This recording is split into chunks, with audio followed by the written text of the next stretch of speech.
বীরজু! আচ্ছা ম্যাডাম, আপনি এই বাংলোটাকে এরকম বেওয়ারিশ ফেলে রেখেছেন? এক্সকিউজ মি, এটা অন্য কারোর বাড়ি নয়, এই বাড়ির মালকিন আমি। এটা আমার পৈতৃক বাংলো। আচ্ছা, এটা যখন আপনারই বাংলো, তাহলে কোনো কেয়ারটেকার নেই কেন এখানে? অফকোর্স আছে, বীরজু, বাট এখন জানি না কোথায়। বীরজু! একটা মহিলার লাশ পড়ে আছে আপনার বাংলোতে, আর আপনি বলছেন জানেন না? আমি কিছুই জানি না, আর আপনারা প্লিজ এখান থেকে বেরিয়ে যান, আর যেতে যেতে সবকিছু পরিষ্কার করে যান। বীরজু! স্যার, এই মহিলাকে এরকম অদ্ভুত টাইপের, একটু ঢ্যাটা।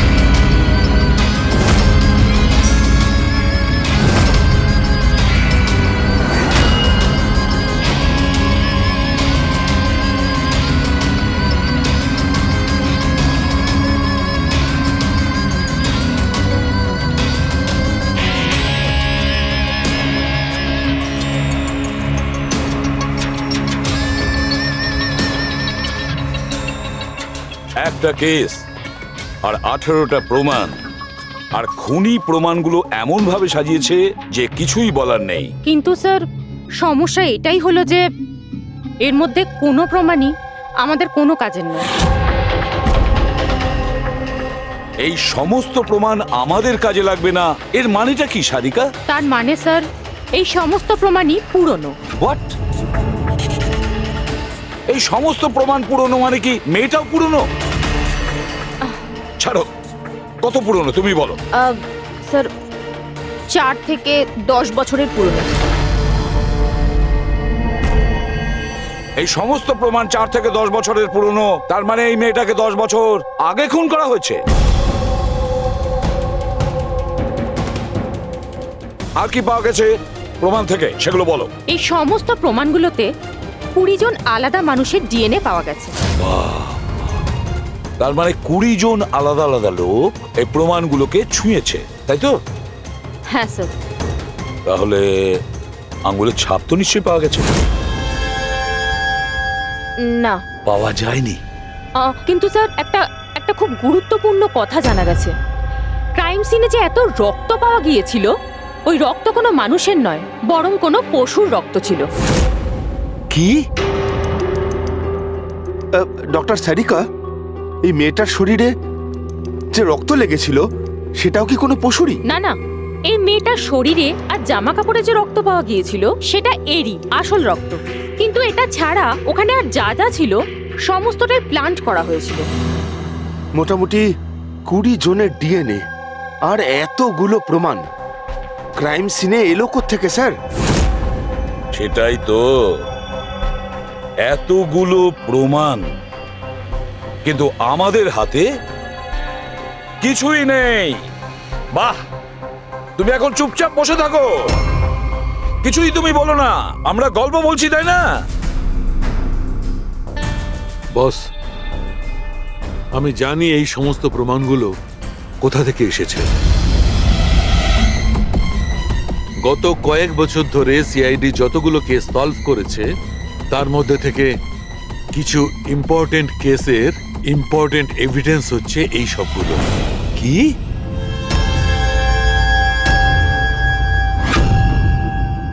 স্যার, আমি ওই মহিলা আর তার বাড়ির ব্যাকগ্রাউন্ড সম্পর্কে সব চেক করলাম। ওর পরিবারের 2-3 জন খুনের অভিযোগে জেল খাটছে, আর ওই মহিলার বাইপোলার ডিসঅর্ডার আছে। তাইও এই ধরনের ব্যবহার করছিল। আর ওই যে কেয়ারটেকার ছিল বীরজু, ওর কি খবর? স্যার, ওনার ফোনের লাস্ট লোকেশন ওই বাংলোর বাইরেটাই দেখাচ্ছে, তারপর থেকে অফ রয়েছে, খোঁজার চেষ্টা চলছে। অদ্ভুত ব্যাপার, ওই বাংলোতে এত কিছু ঘটে গেল আর ওই বাংলোর মালকিন কিছু জানেই না। কেয়ারটেকার উধাও। আচ্ছা, ও আবার অসুস্থতার আড়ালে কোনো গেম খেলছে না তো? হতে পারে, নজর রাখতে হবে ওর উপরে। পঙ্কজ, যে মেয়েটা লাশ পাওয়া গেছে তার ব্যাপারে জানতে পারলে কিছু? স্যার, সব পুলিশ স্টেশন, নিউজ পেপার আর নিউজ চ্যানেলে পাঠিয়ে দিয়েছি, কিছুক্ষণের মধ্যে জানতে পেরে যাবো স্যার। চালু খেয়ে আমাদের পুরনো কেসের প্রমাণগুলো ওখানে কি করে গেল? চুপ করে বসে থাকলে হবে না, আমার উত্তর চাই। তুমি ফরেনসিক সার্জন, তুমি এই ফরেনসিক ডিপার্টমেন্টের ইনচার্জ, নিজের দায়িত্ব এড়িয়ে যেতে পারো না। বস, ছাড়ো তো। আমি আমার দায়িত্বটা খুব ভালো করে কি জানি। করেছো দেখতেই পাচ্ছি। তাহলে এটা বলো, আমাদের পুরনো এভিডেন্স আমাদের রেকর্ড থেকে উধাও হলো কি করে? বস, বস একটা কাজ করছি, রেকর্ড রুমে গিয়ে ওখানে জিজ্ঞাসাবাদ করি, জানতে পারা যাবে বস ওখানে কি গন্ডগোল হয়েছে। প্লিজ। এতগুলো প্রমাণ কিভাবে উধাও হলো আপনারা জানতেন না? প্রমাণগুলো কত ইম্পর্টেন্ট। তাহলে আপনারা থাকা সত্ত্বেও এই চুরি হলো কি করে? কিভাবে প্রমাণগুলো উধাও হলো? স্যার, আমার উপস্থিতিতে চুরি হয়নি স্যার। তাহলে চুরি কবে হয়েছে? স্যার, এই চুরি হয়তো রাত্রে হয়েছে, কেননা আমরা তো রাত্রে থাকি না, তাই না? এই জন্য চুরি হয়েছে। আর আপনি, আপনার কি বক্তব্য শুনি? স্যার, আমি ডাক্তারবাবুকে কতবার বলেছি যে লকগুলো ঠিক করিয়ে নিতে, দরজা জানলা ঠিক করে নিতে, সিসিটিভি ক্যামেরা লাগিয়ে নিতে, কিন্তু ডাক্তারবাবু আমাদের কথা শোনেনি না। তাছাড়া আর কি? আর কি? স্যার, ও জানি না কাদের নিয়ে মাঝে মাঝে চলে আসেন আর বলেন যে পুরনো এভিডেন্স দেখার, জানি না কাদের নিয়ে মাঝে মাঝে চলে আসেন আর বলেন যে পুরনো এভিডেন্স দেখার আছে। ও কাকে এনেছিল? গত 3 মাস আগে কাউকে নিয়ে এসেছিলেন আর বলেছিলেন ক্রাইম জার্নালিস্ট ইনি পুরনো এভিডেন্স দেখতে চান। বস, বস ও একজন জার্নালিস্ট ছিল, ফরেন্সিকের উপর একটা আর্টিকেল লিখতে চাইছিল, আমাকে রিকোয়েস্ট করলো আর আমি পারমিশন দিয়ে দিলাম। দেখো সালুকে, তুমি খুব ভালো করেই জানো যে এখানে বাইরের লোকের ঢোকার অনুমতি নেই, আর তুমি জার্নালিস্টকে এনেছিলে। স্যার, আগের মাসেও স্যার কলেজের স্টুডেন্টকে এনেছিলেন, ওকেও পুরনো তথ্য দেখাচ্ছিলেন। হতে পারে যে তাদের মধ্যেই কেউ চুরি করেছে। না বস, এটা হতে পারে না, ওরা তো ফরেন্সিক স্টুডেন্ট ছিল, ওরা আমার কাছে এসে পারমিশন চাইছিল, স্যার আমরা স্টাডি করতে চাই, কিছু প্র্যাকটিক্যাল করতে চাই, আমরা কিছু শিখতে চাই, প্লিজ আমাদের পারমিশন দিন। তাই ওদের পারমিশন দিয়ে দিই বস। বস, আমার যথেষ্ট রেসপন্সিবিলিটি আছে, আফটার অল এটা তো আমার অধিকারও বটে। দেখো সালুকে, সিআইডি কে কলঙ্কিত করার তোমার কোনো অধিকার নেই, বুঝেছ? আর তাছাড়া ফরেনসিক শেখানোর জন্য এখানে কোনো কলেজ খোলা হয়নি। তুমি এখানে স্টুডেন্টদের আনলে কি করে? কার পারমিশন নিয়েছিলে? দেখো সালুকে, একটা কথা মনে রেখো, এই রেকর্ড রুমে চাইলেই কাউকে আনা যায় না। না আমি আনতে পারি, না তুমি আনতে পারো, না এ আনতে পারে, সে কোনো পরিবারের হোক বা কোনো বন্ধু হোক। আরে ভাই। হ্যাঁ অভিজিৎ। হ্যাঁ স্যার, যে মেয়েটা খুন হয়েছে তার নাম হলো টিনা, আর উনি ওই মেয়েটার বাবা। Doctor Nirav sir, head of forensic, Chennai. Doctor Nirav? Nirav, Nirav! আরে শালুকে আমার মেয়েকে মেরে দিয়েছে। কন্ট্রোল ইয়ারসেলফ, সব জানা যাবে। স্যার, ওনাকে আপনি চেনেন? হ্যাঁ অভিজিৎ, একটা সময় ছিল যখন আমি আর নীরব একসঙ্গে কাজ করতাম। নীরব, 1 মিনিট বস। কি কি? এই দেখো ভাই, আমার সন্দেহটা একদম ঠিক ছিল, এতে টক্সিড আছে। আচ্ছা ডক্টর, শেষ কবে নাগাদ আপনার আপনার মেয়ে টিনার সঙ্গে কথা হয়েছিল? কবে দেখা হয়েছিল? আসলে ও কলেজের হস্টেলে থাকতো, 2 দিন আগেই হারিয়ে। নীরব, নীরব শান্ত হও নীরব, যেই হোক ঠিক খুঁজে বার করব, আমি খুঁজে বার করব নীরব, আমি খুঁজে বার করব কে করেছে। না সালুকে, তুমি খোঁজ নেবে না। আমি খুঁজবো না মানে? মানে তুমি এই কেসে কোনো কাজ করবে না।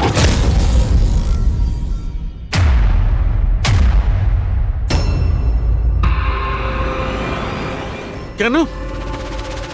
কারণ তোমার গাফিলতির জন্য ফরেন্সিক রেকর্ড রুম থেকে প্রমাণ চুরি হয়ে গেছে। সালুকে ইউ আর সাসপেন্ডেড যতক্ষণ না কেস সলভ হচ্ছে।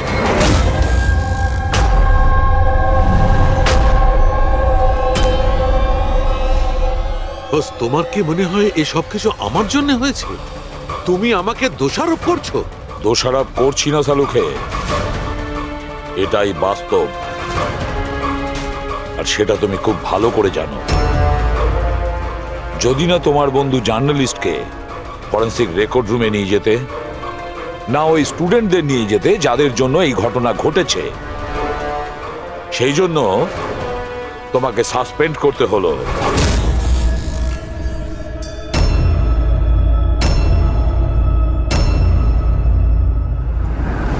কিন্তু ভাই, নীরবের আমাকে প্রয়োজন আছে, এই কেসটাতে আমার প্রয়োজন আছে, প্লিজ। না সালুকে। স্যার, স্যার আপনি আমাকে ডেকেছিলেন? ডক্টর সারিকা, এখন থেকে তুমি ওনার মেয়ে টিনার কেস ফাইল হ্যান্ডেল করবে। আমি? হ্যাঁ।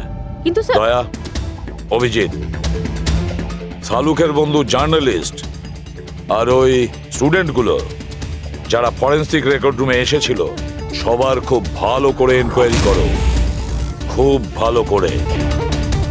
Sir, doctor সালুকে, doctor সালুকে,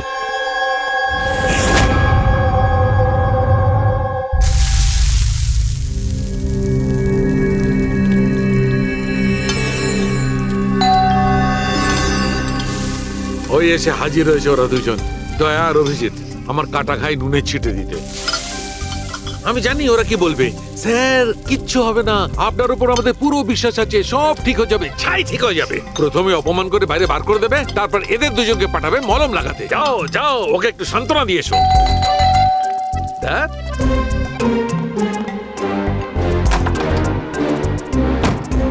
high. Morning.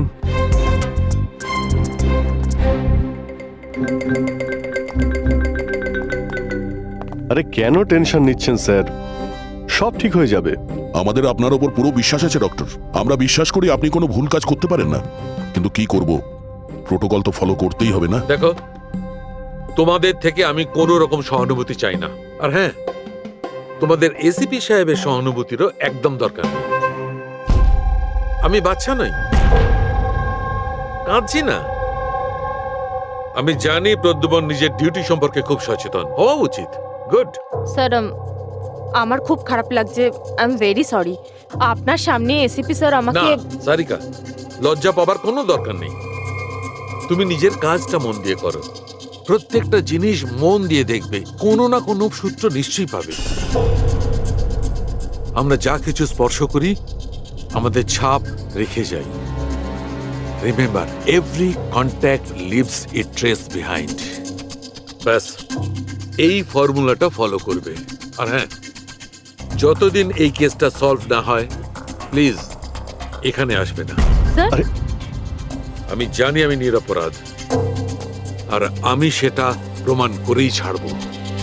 ততদিন পর্যন্ত প্লিজ লিভ মি অ্যালোন। তোমরা কেসটা মন দিয়ে করো।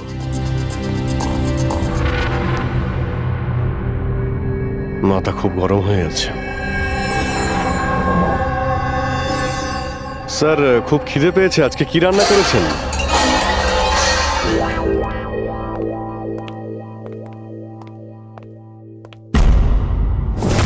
স্যার, হুম, এই জার্নালিস্ট শুনেছি খুবই অভদ্র একটা মানুষ। 3 মাস আগে নাকি ডক্টর নীরবের সঙ্গে ওনার ঝামেলাও হয়েছিল। দেখছি কতটা টেরা লোকে। স্যার, আপনাদের ভেতরে ডাকছে। Thank you.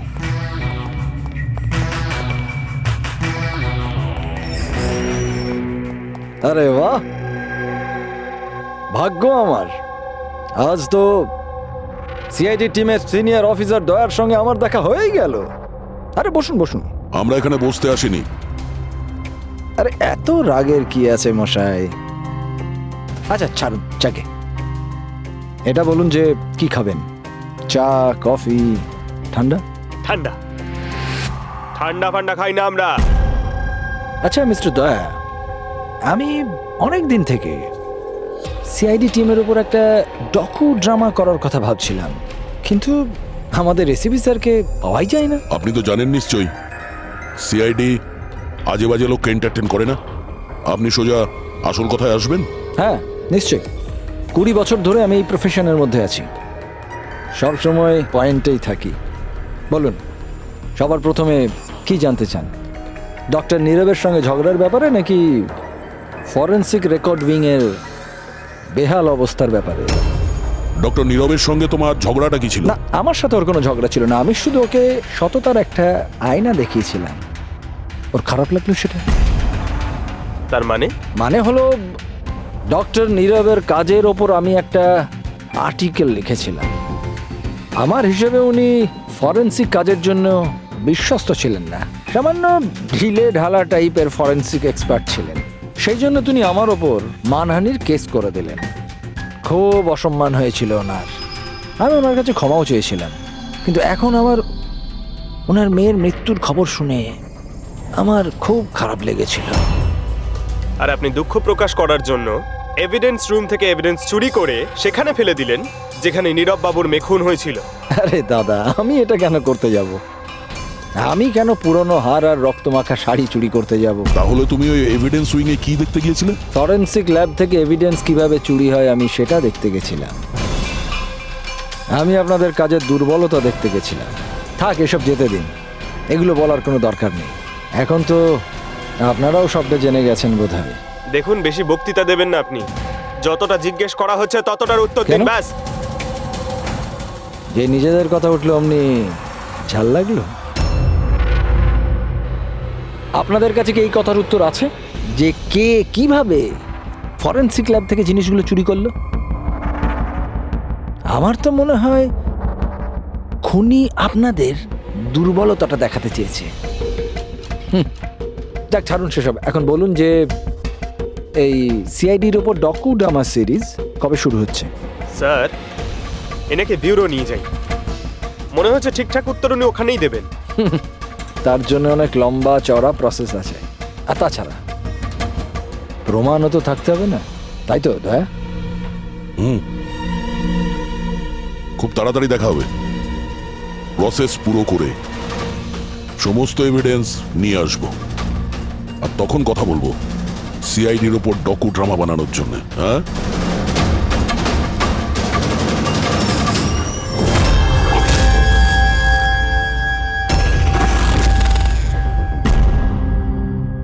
Doctor Narayani,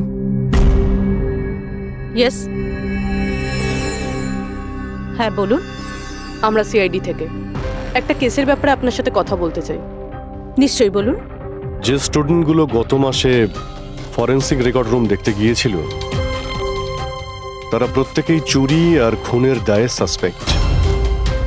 what? Officer, আপনার নিশ্চয়ই কোথাও ভুল হচ্ছে। আমাদের স্টুডেন্ট কখনো এরকম করতে পারে না।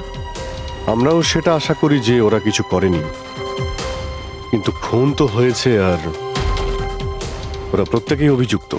দেখুন, আমাদের বাচ্চারা শুধুমাত্র এডুকেশন ট্যুরের জন্য গেছিল, আর আপনারা ওদের সন্দেহ করছেন। আমাদের কাজ হচ্ছে কেসটা সলভ করা আর অপরাধীকে উপযুক্ত শাস্তি দেওয়া। আপনি প্লিজ ওই 10 জন স্টুডেন্টকে ডাকুন, আমরা তাদের জিজ্ঞাসাবাদ করব আর তাদের আঙুলের ছাপ নেব। দেখুন, ব্যাপারটা বুঝুন, ওরা স্টুডেন্ট। দেখুন, ওদের উপর তো আমরা 3rd ডিগ্রি ইউজ করছি না, আমরা শুধু জিজ্ঞাসাবাদ করব। আর হ্যাঁ, ওদের কিছু বলবেন না যে আমরা কি ব্যাপারে ওদের সাথে কথা বলবো। ওকে। ফরেন্সিক রেকর্ড রুম দেখে তোমাদের কেমন লেগেছিল? স্যার, আমার তো দম আটকে যাচ্ছিল ওখানে। ওটা কোনো জায়গা হলো?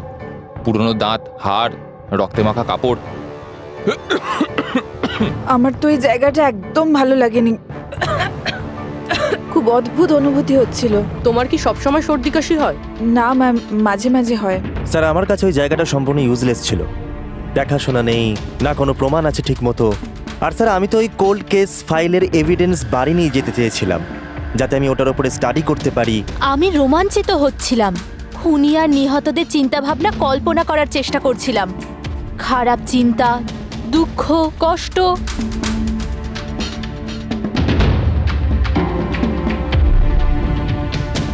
স্যার এখানে তো 9 জন রয়েছে, একজন নেই। হ্যাঁ, আজকে একজন স্টুডেন্ট অ্যাবসেন্ট আছে, ওর শরীর ঠিক নেই। সে কে, কি নাম তার? সারিকা। সারিকা? ওর ব্যাপারে পুরো ডিটেলসটা চাই। হ্যাঁ সারিকা, কিছু কি পাওয়া গেল? দেখো আমাদের হাতে কিন্তু সময় নেই। স্যার আমি বারবার চেষ্টা করছি যদি কোনো প্রমাণ হাতে পেয়ে যাই, যাতে সালু খেসার যে নির্দোষ এটা প্রমাণিত হয়। যাই হোক না কেন, কিছু না কিছু তো ঘটেছে। যারা সালুখেকে ফাঁসানোর চেষ্টা করেছে, কে হতে পারে আর কেনই বা সে করছে? স্যার আপনি এটা জানেন, তবুও সালু খেসারকে বের করে দিলেন। সারিকা, আমি সেটাই করেছি যেটা আইনত। না হলে সালুখেকে আমি কি স্যারকে আপনি কি? খুনি খুব বড় ভুল করেছে। কি ভুল স্যার? যখন তোমরা ওখানে গিয়েছিলে, ওই বাড়ির ভেতর ঘুরছিলে, ভেতর থেকে বাইরে, বাইরে থেকে ভেতরে, সব জায়গায় যখন প্রমাণ খুঁজে বার করছিলে, তখন ফেডরিক, তখন তুমি চিহ্ন ছেড়ে যাচ্ছিলে, তোমার হাতের চিহ্ন, পায়ের চিহ্ন, আরো অনেক ছোট ছোট জিনিস, যেগুলো তোমাদের অগোচরেই ঘটছিল।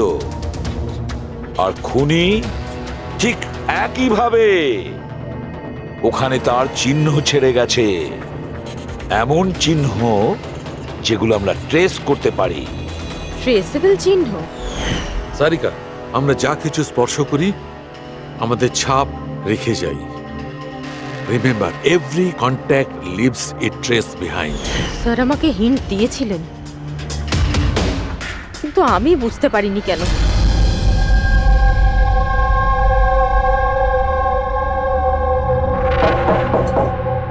হ্যাঁ বলুন। সারিকা কোথায়? আপনারা? সিআইডি। আপনি কে? স্যার আমার নাম রূপালী। আর সারিকা? স্যার ও তো এখানে নেই, কালকেই চলে গেছে। কোথায় গেছে? ম্যাম ও নিজের বাড়ি চলে গেছে। কালকে ও এলো, তারপর তাড়াহুড়ো করে নিজের ব্যাগ প্যাক করলো, আর খুব তাড়াহুড়োতে ছিল তাই নিজের ফোনটাও ফেলে গেছে। কোনো কারণ কি বললো এত তাড়াহুড়ো করে বাড়ি যাওয়ার জন্য? হ্যাঁ স্যার, ও বলছিল যে ওর বাড়ির কোনো লোক অসুস্থ আছে। কি? স্যার ফরেন্সিক সেন্টার থেকে জানতে পারলাম সারিকা অসুস্থ, আর এ বলছে যে ওর বাড়ির কেউ অসুস্থ। কিছু তো একটা ব্যাপার আছে। আচ্ছা রূপালী, এই সারিকার বাড়ি কোথায়? স্যার কানপুর। কানপুর? আর তোমরা একসঙ্গেই থাকতে? হ্যাঁ স্যার, আমরা রুমমেটস ছিলাম। আচ্ছা, তোমরা কতদিন একসাথে রয়েছো? এই হবে 8-9 মাস। 8-9 মাস ধরে তো একে অপরের ব্যাপারে নিশ্চয়ই ভালোই জানবে। কি কেমন মেয়ে ছিল সারিকা, কিছু বলতে পারবে তুমি? স্যার ও তো খুব ভালো মেয়ে ছিল। ইনফ্যাক্ট ও নিজের কাজ নিয়ে ব্যস্ত থাকতো, মানে ফরেন্সিক ইনস্টিটিউট যাওয়া, ওখান থেকে ফিরে আসা, এইসব নিয়েই থাকতো। Forensic centre? তো ও কি ওখানকার কোনো কথা তোমাকে বলেছিল? হ্যাঁ, ফরেন্সিক ইনস্টিটিউটের ব্যাপারে কিছু কিছু কথা আমাকে বলতো। যেমন এই কিছুদিন আগেও আমাকে বলছিল যে, তুই জানিস রূপালী, প্রমাণ ট্রেস করে যে কাউকে ফাঁসানো যেতে পারে। রিয়েলি? কিন্তু এটা কিভাবে হতে পারে? আরে বোকা, সব কিছু হতে পারে। আমি সব করতে পারি। যে কোনো কেসকে পাল্টে দেওয়া যায় শুধুমাত্র প্রমাণের ওপর ভিত্তি করে। এবার দেখ আমি কিভাবে সবার মাথা ঘুরিয়ে দিতে পারি। স্যার, টিনা ডক্টর সালুঙ্কের কেসেও তো তাই ঘটেছে। আর এই সারিকাও কেটে পড়েছেন। ওকে তাড়াতাড়ি খুঁজে বের করতে হবে।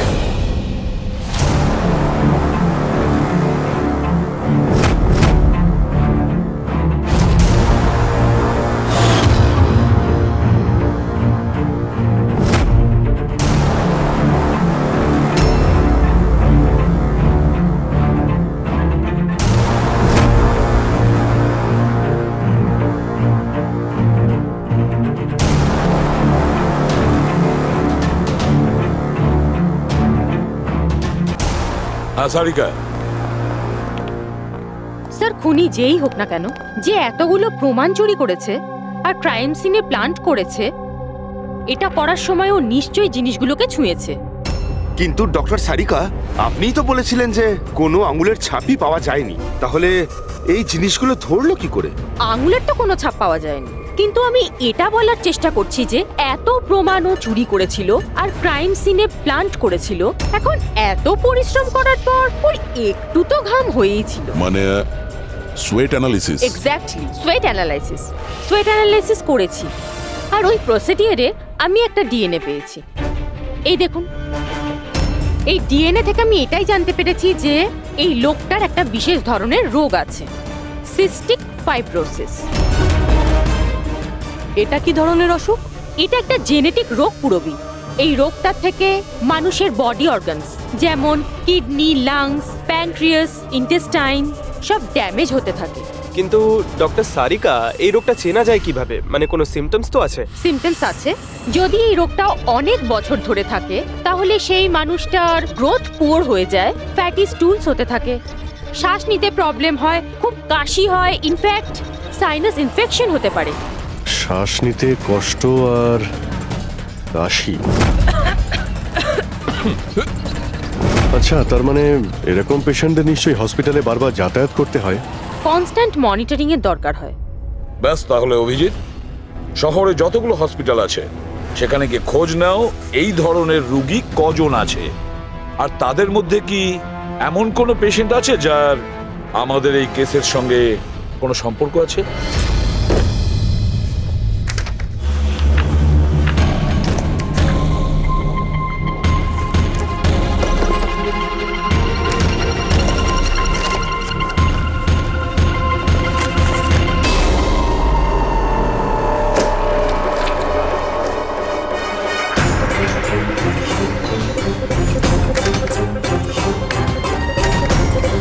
এই কেসটা আমরা একসঙ্গে কাজ করেছিলাম।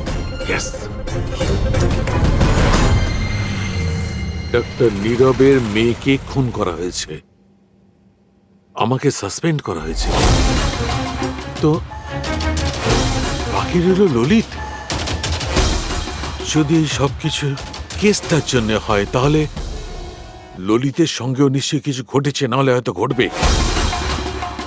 ললিতকে খুঁজতে হবে, কিন্তু এত বছর ধরে ললিতের সঙ্গে কোনো যোগাযোগ নেই, কি করে খুঁজবো? ট্রাই করে দেখি।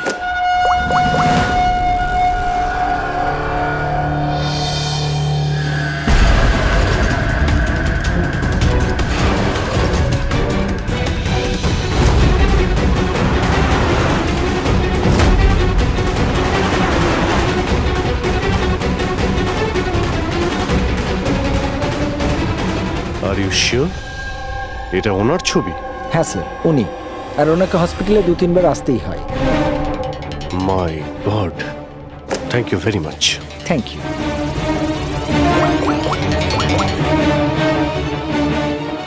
দয়া, খুনির ব্যাপারে জানতে পেরেছি। কি? ডক্টর ললিত মারা গেছেন 5 বছর আগে?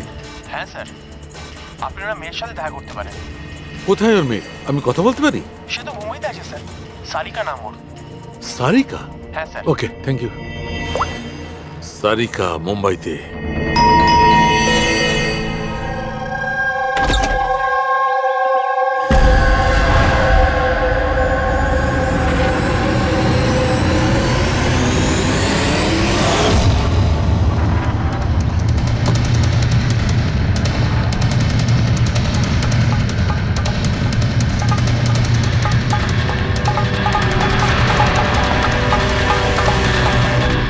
সত্যের খুব কাছেই আছো তুমি।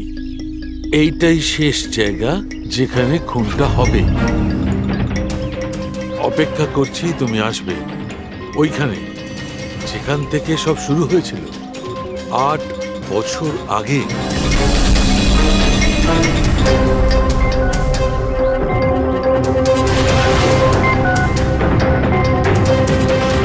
8 বছর আগে।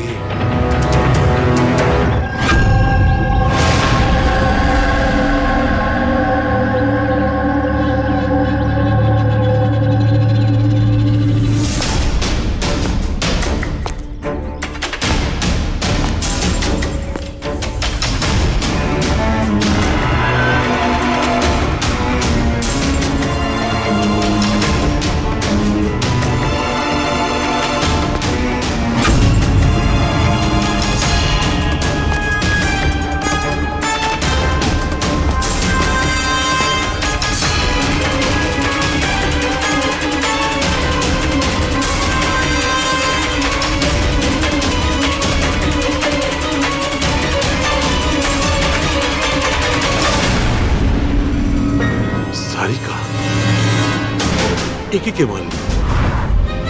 হঠাৎ আলোটা নিভে গেল কেন?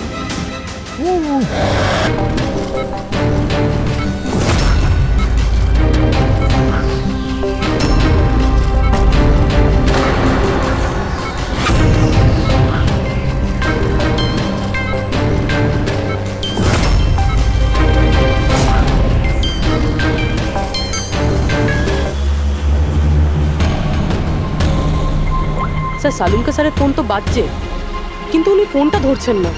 উনি আবার বিপদে পড়েননি তো? ডক্টর সালুকের ফোনের লোকেশন এক্ষুনি ট্র্যাক করো, দেখো কোথায় আছে। আর এই খুনিরও।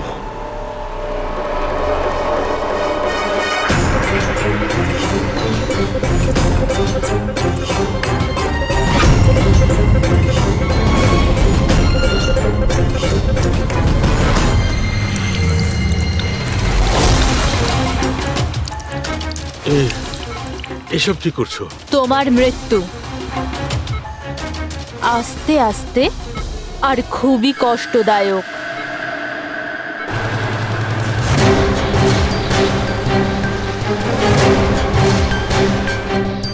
তোমার শরীরের এক এক ফোঁটা রক্ত যখন তোমার শরীর থেকে আস্তে আস্তে বেরোবে না, তখন খুব মজা আসবে তোমার, তাই না? কিন্তু তুমি এসব কেন করছো? নিজের বাবার মৃত্যুর প্রতিশোধ নিচ্ছি। আরে খুনি হচ্ছ তোমরা তিনজন। তোমার বাবা রঘু?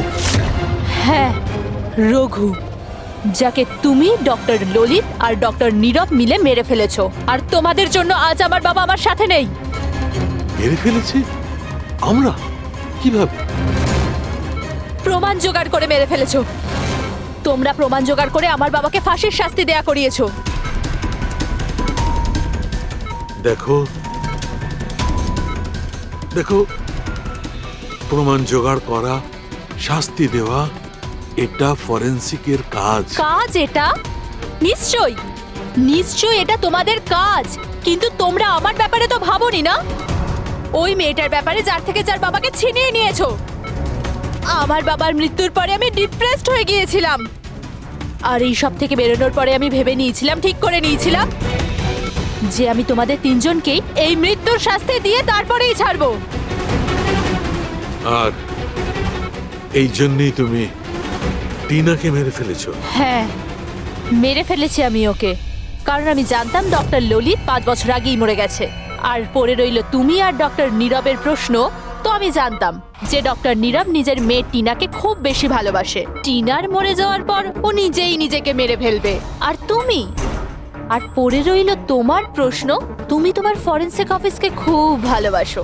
যখন ওখান থেকে তোমাকে ধাক্কা মেরে অপমান করে বার করে দেবে, তখন তো তুমি নিজেকেই নিজে মেরে ফেলবে। কিন্তু সারিকা তোমার কি ক্ষতি করেছিল?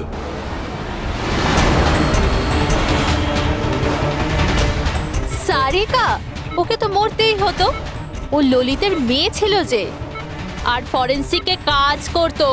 আর আমার কাজে তো আসতোই। ওর সাহায্যে আমি ফরেনসিক অফিসের সব প্রমাণ জোগাড় করেছিলাম। তোমার ফরেনসিক অফিস তোমার বিরুদ্ধে? এই দেখো ডক্টর সালুকে, হয়ে গেল আমার বদলা পূরণ। আর যতক্ষণে সিআইডি এখানে আসবে, ততক্ষণে তুমি ওপরে। Good bye doctor সালুকে।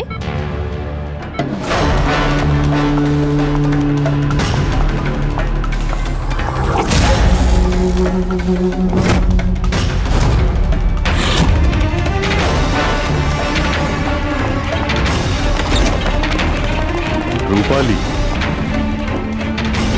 খেলা শেষ তোমার। আমার খেলা শেষ নাকি সালুকের? বাঁচাতে পারবে তো তোমরা? তো বাঁচিয়ে নাও। রক্তের ঋণ তো চাপিয়ে দিলে বস আমার উপর। রক্তের ঋণ তো চাপাইনি আমি তোমার ওপর, আমি তো বরং তোমার ঋণ শোধ করলাম। অপরাধীদের শাস্তি দিতে সাহায্য করেছিলে, সেই ঋণ এবার শোধ করে দিলাম। আচ্ছা শোনো, অনেক রেস্ট হয়েছে, এবার কাজে লেগে পড়ো। তাড়াতাড়ি সুস্থ হয়ে উঠুন। সারিকা একা লাশগুলোর সঙ্গে কথা বলছে। ওহো, সারিকা? অভিজিৎ তো তোমার খুব প্রশংসা করছে। দেখো ভাই, এখন এক সপ্তাহ তো আমি এখান থেকে নড়ছি না বস। এক কাজ করো না, ততদিন সারিকাকে দিয়ে কাজটা করিয়ে নাও। ঠিক আছে, তাহলে বিশ্রাম নিন। Silence please. সালুখে, সাইলেন্ট, চুপ। এই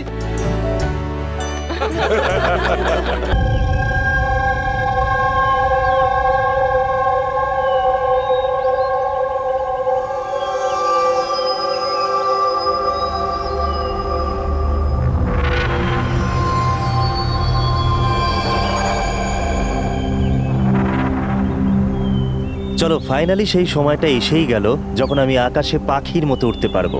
ইয়েস, আর তোমার ওরা আমি আমার ক্যামেরায় ক্যাপচার করব।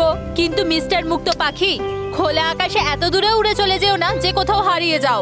ডোন্ট ওয়ারি ম্যাডাম, এমনিতেও রনি স্যার যদি আকাশে হারিয়েও যান তাহলেও মাটিতেই ফেরত আসতে হবে। ওড়ার আগেই তুমি আমাকে নিচে আসার কথা বলছো। চলো, হয়ে গেছি তৈরি। All the best.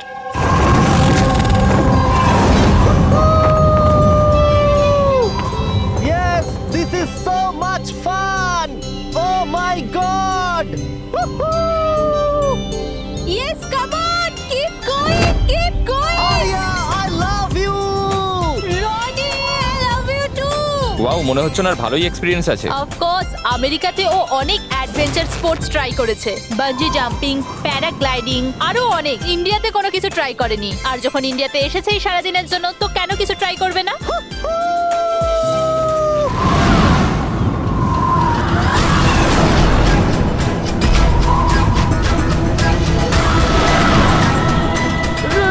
রনির কিছু হয়েছে, চল, রনির কিছু হয়েছে, দেখো।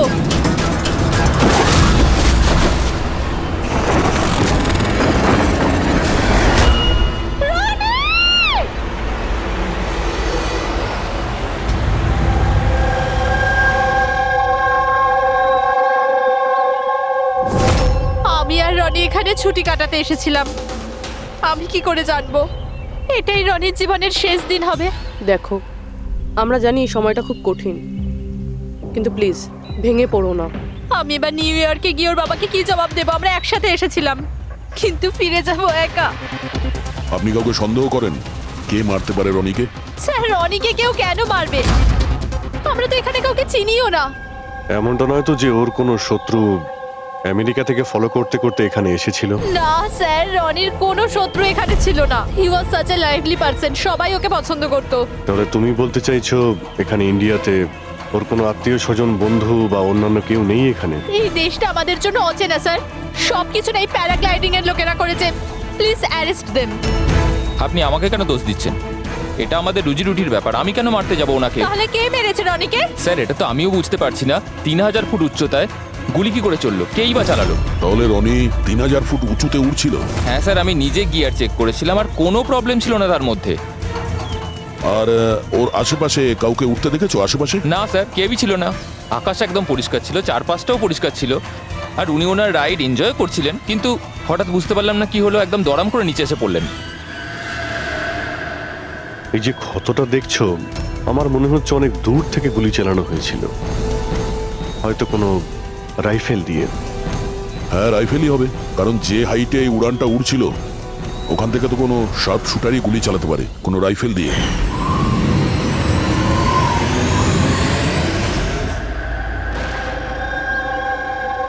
এখানে আশেপাশে কাউকে বন্দুক বা রাইফেল নিয়ে দেখেছিলে কাউকে? এখানে বন্দুক আনা অ্যালাউ নয় স্যার। আপনি আসল বন্দুকের কথা বলছেন স্যার? পুজোর ক্যাপ বন্দুক ফাটানোরও অনুমতি নেই। আপনারা কাউকে দেখেছেন এখানে? না ম্যাম। না তো। না না ম্যাম।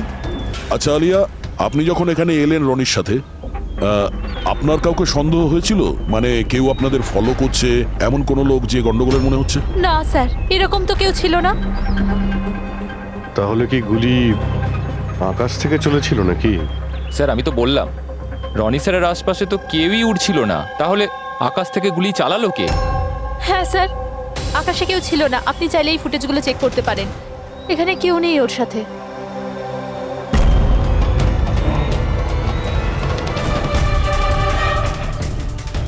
এই ফুটেজে তো রনির আশেপাশে তো দূরে দূরেও কাউকে দেখা যাচ্ছে না। স্যার, নিচে থেকে ওপরে তো কেউ গুলি চালায়নি।